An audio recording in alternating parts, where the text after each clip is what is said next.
Leo nimeshiriki kwenye zoezi hili, zoezi la msingi la katiba chama chetu, Chama cha Mapinduzi, la kushiriki kuchukua fomu, kujaza na kurejesha.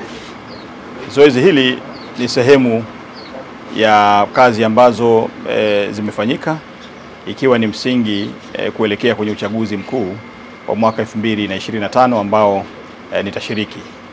Lakini pia nichukue fursa hii kuwashukuru wananchi.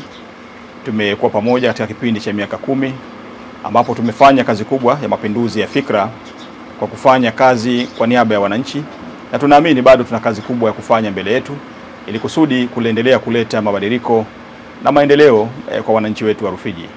Imani nilionayo kwa kazi tulizokwisha zianza, nina imani kwamba basi wakati ukifika, sina hofu kwamba wananchi wa Rufiji wameona kazi kubwa iliyofanyika na wataendelea kuniamini ili kusudi niendelee kuwatumikia, nikiwa mtumishi wao ambaye nimekusudia na dhamira ya dhati kabisa kuhakikisha kwamba nawatumikia na kuwaletea maendeleo wananchi wote katika maeneo yote, kata zetu zote 13, kuendeleza mapinduzi ya fikra ambayo Warufiji waliyasubiri kwa miaka mingi.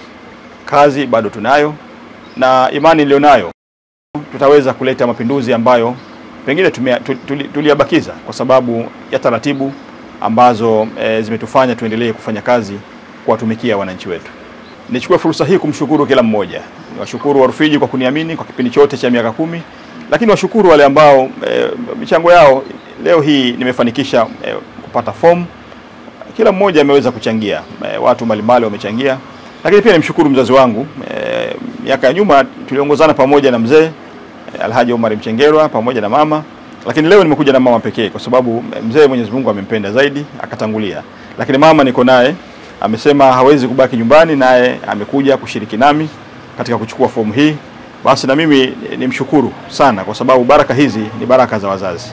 Nakushukuru mtoto wangu kwa uongozi unaoongoza katika mji huu.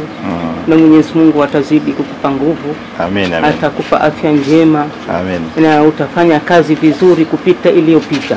Amen, amen. Yani sasa ndio itazidi kwa nzuri. Amen, amen. Mwenyezi Mungu akusaidie. Amen, asante.